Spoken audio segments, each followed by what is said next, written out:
Howdy, howdy. So, for this chapter, we're going to go over some concepts in 1925, chapter 19. This is 1925, the question. And it asks if the normal boiling point of bromine is 58.8 degrees Celsius and the vaporization is 29.6 kilojoules per mole, does the entropy increase or decrease when Br2 boils? So this is more of a conceptual question, right? S is entropy. And when it becomes more chaotic, S increases, and when it becomes more ordered, it decreases.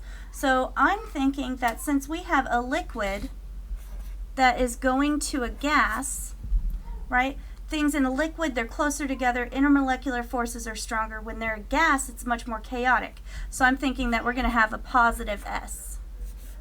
That's my answer to that, right? So delta S should be positive delta S, right? So when we represent our number, it should be a positive delta S. So what is the change in entropy when we have 1 mole that's vaporized, right? So what the equation is that delta S is equal to delta H over T. The tricky thing about this is that this has to be in Kelvin. So we're going to do that real quick. So it's going to be 58.8 plus 273.1. So this is really equal to 331.9 Kelvin. So this is the number that we're going to have to use. So the delta H for this system, so what am I doing? I'm vaporizing 1 whole mole. It takes 29.6 kilojoules per mole. So let's find delta H first and then plug that in. So delta H, since we're given 1 mole, and it says that we require 29.6 kilojoules to convert it to 1 mole. So for every 1 mole, you require 29.6 kilojoules. So that is really the same thing as 29.6 kilojoules is my delta H. Now, delta S is usually in joule per Kelvin. So we're going to have to turn this into kilojoules, turn this into joules. So really what we're talking about here is 29600 joules. Right? We just moved the decimal place over 3 for 1,000. So my answer here is going to be 29600 joules divided by, sad baby, divided by 331.9 Kelvin. Tippy type that in our calculators.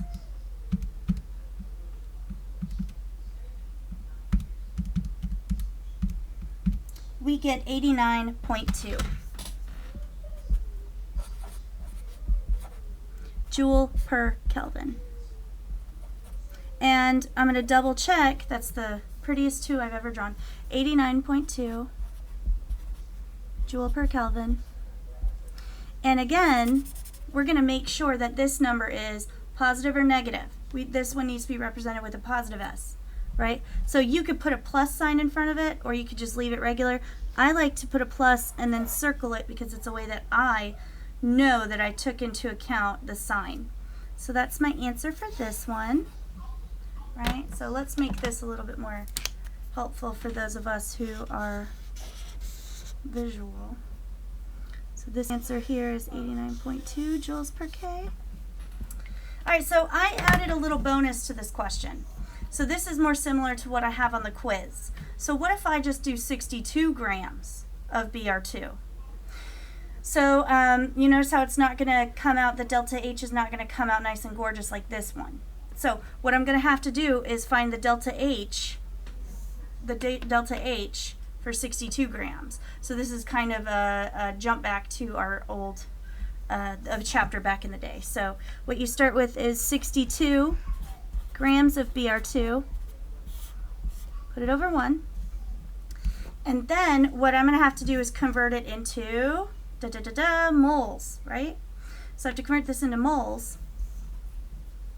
So I know that 1 mole of Br2 weighs, and then so to find the molar mass of Br2, you just take Br, multiply it by 2, and you get 159.808 grams, right?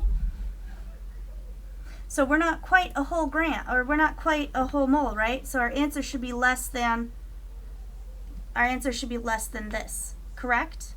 We're not evaporating a whole mole like we did up here. We're evaporating, what, about a third of that?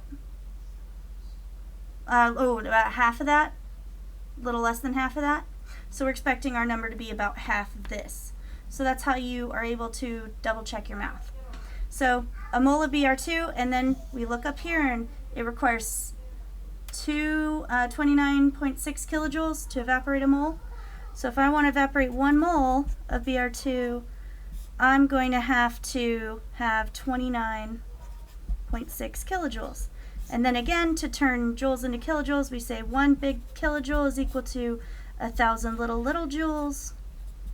So then multiply all the top, divide by all the bottom.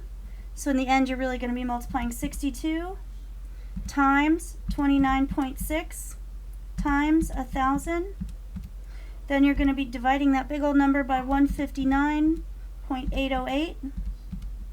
And we get 11,483 joules. And then just like up here, what do? We put joules over temperature, and it's the same temperature. So I'm just going to do it right here. People who are quite organized probably get bonkers when I do this, right? So delta S is going to equal my delta H, which in this case is 11483 joules, divided by my temperature, which was 331.9 Kelvin. And I get 34.6 joules per Kelvin. Woo, you can see that K, little k. So that is how, if you are not given a perfect mole like we are in part B, that's how you're able to find the entropy for something that's not exactly a mole, right? You find the enthalpy first, the delta H, using back in the day math, right? When, I think it's like chapter 4 or 5, where you have to give the given amount, convert it to moles, and then say if I want to vaporize a mole of this, I need 29.6 kilojoules, turn it to joules, and then that's your delta H, divide it by your T, which has to be in Kelvin. Then you're going to get this. And does this number make sense? Yes. We're given 62 grams here, whereas in this problem we're given a whole mole, which is 159 grams. So this should be less than half of this. So our answers make sense. The world once again is in order. So all right, thanks.